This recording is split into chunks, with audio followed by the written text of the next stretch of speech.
Meus amores, mais um momento de paz, mais um momento para realmente estarmos em paz, com a graça do Pai, com as bênçãos do Pai, com a presença amorosa do nosso Mestre Jesus. Vamos pegar a nossa água para que possa ser fluidificada no final. Também estarmos lembrando dos nossos amados. E vamos dar continuidade à leitura do Livro dos Médiuns. Estamos lendo o capítulo 2 da primeira parte, do maravilhoso e do sobrenatural. Esclarecendo-nos com relação a essa potência, o Espiritismo nos dá a explicação de uma imensidade de coisas inexplicadas e inexplicáveis por qualquer outro meio, e que a falta de toda explicação passaram por prodígios nos tempos antigos. Do mesmo modo que o magnetismo, ele nos revela uma lei, se não dá desconhecida, se não desconhecida, pelo menos mal compreendida, ou mais acertadamente de uma lei que se desconhecia, embora se lhe conhecessem os efeitos, visto que estes sempre se produziram em todos os tempos, tendo a ignorância da lei gerado a superstição. Conhecida, ela desaparece, o maravilhoso e os fenômenos entram na ordem das coisas naturais.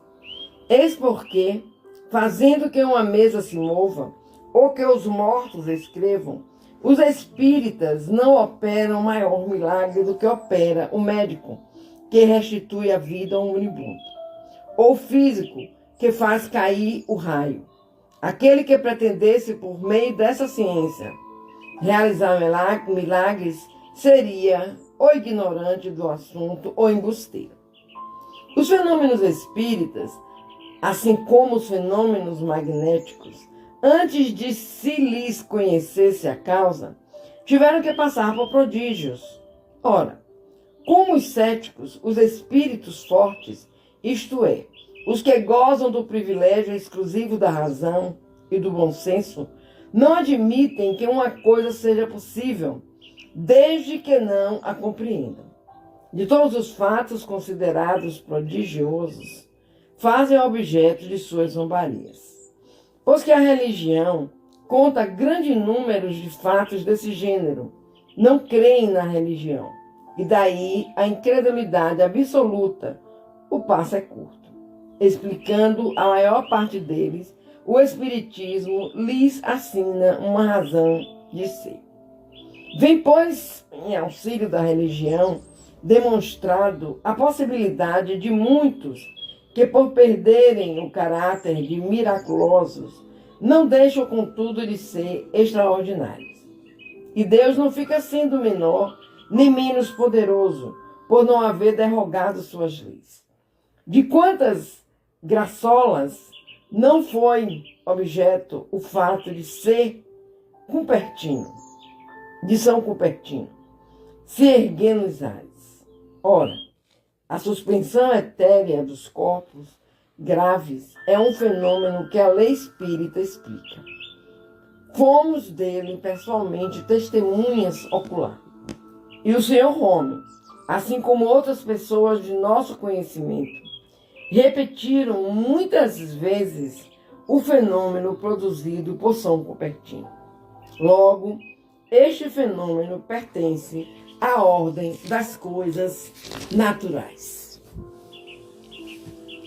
Amanhã, meus amores, vamos dar continuidade a essa lição do maravilhoso e do sobrenatural e encerraremos ela para que iniciemos o capítulo 3.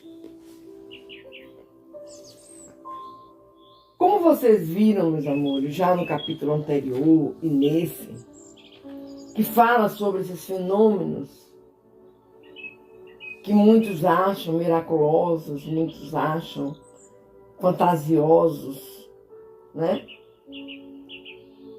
Mas esquecem de, como eu já frisei conhecer, através da ciência, o como esses fenômenos se dão, o como esses fenômenos acontecem. E para falarmos sobre algo, nós precisamos ter conhecimento. Nós precisamos saber como se dá, por que se dá. E tudo isso, depois de conhecermos, através da ciência, nós iremos compreender que esses fenômenos fazem parte das coisas naturais, das coisas divinas. Não são simplesmente histórias contadas, fatos inventados, criados, como no romance, mas são fatos reais, que acontecem, que aconteceram, e que muitos irmãos nossos, já nessa época de descobertas, se preocuparam em conhecer, para divagar, para falar, comentar sobre o assunto. Então, que Deus nos capacite para que entendamos todos esses fenômenos e cheguemos um determinado dia a dizer, realmente,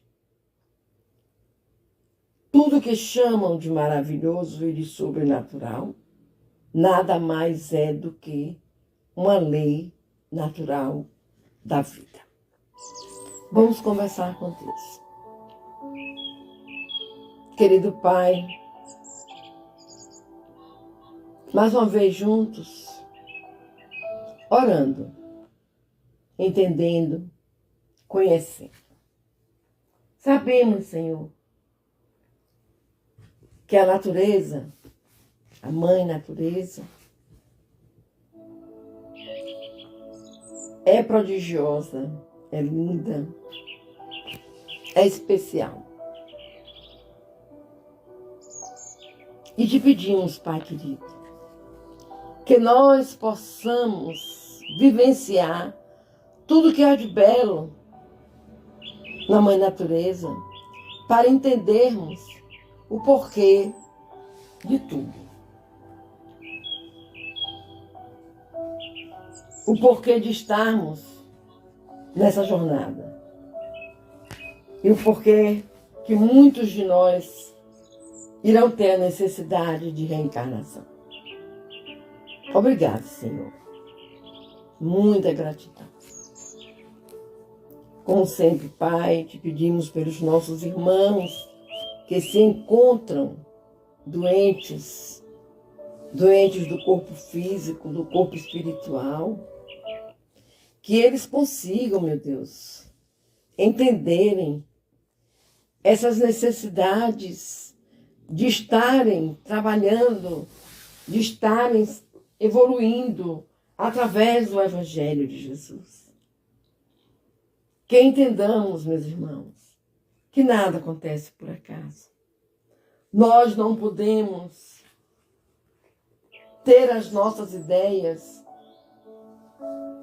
como o certo, como o que tem que ser seguido. Porque o que nós precisamos seguir mesmo é o Evangelho de Jesus, os ensinamentos do Mestre, que nos levarão ao entendimento da nossa vida de uma forma maior, de uma forma grandiosa. E nos capacitar para entendermos as leis naturais e os porquês que se apresentam em nossa estrada. Leva, Pai, a cada irmão que sofre o necessário para a cura física e espiritual. Leva a cada família, Pai, a presença amorosa de nossa Mãe Maria, que está sempre em cada lar, levando o seu abraço, o seu amor, a sua compreensão, para que esses lares se tornem um templo de amor, de paz. Que se algum irmão sair desse lar para enfrentar uma realidade escura que se encontra no mundo, nós possamos juntos estarmos em oração por esse irmão, pedindo a espiritualidade amiga, aos nossos benfeitores, que reconduzam esse irmão ao lar de uma forma tranquila, em paz. Que cada pai, que cada mãe, que encontrar um problema com seus filhos, possam ter a capacidade, o amor, a ternura e a certeza de que esse filho não chegou a eles por acaso, e sim por uma necessidade de compreensão, de um amor maior. Obrigado, Senhor, por termos uma doutrina tão explicativa, que nos faz entender, que nos faz compreender as nossas necessidades na jornada terrena. Gratidão. Que possamos estarmos vivendo dentro das leis naturais e estudando cada vez mais o Evangelho de Jesus. Pedindo a espiritualidade amiga que venha fluidificar as nossas águas, vamos fechar os nossos olhos, vamos tentarmos visualizar a figura amorosa do nosso amigo Jesus, que está ao nosso lado, a nos abraçar, a nos compreender, a derramar sobre todos nós o teu amor. E fazemos juntos a oração que Jesus nos ensinou para conversarmos com o Pai. Pai nosso que estás nos céus, santificado seja o teu nome, Senhor. Venha a nós o teu reino. Seja feita a tua vontade, assim na terra como nos céus. O pão nosso de cada dia nos dai hoje, Senhor. Perdoa, Pai querido, as nossas ofensas, assim como nós perdoaremos a quem nos tenha ofendido. Não nos deixeis cair em novas perturbações, mas livra-nos, Senhor, de todo mal, pois teu é o poder, o reino, a honra e a glória por toda a eternidade. Que assim seja.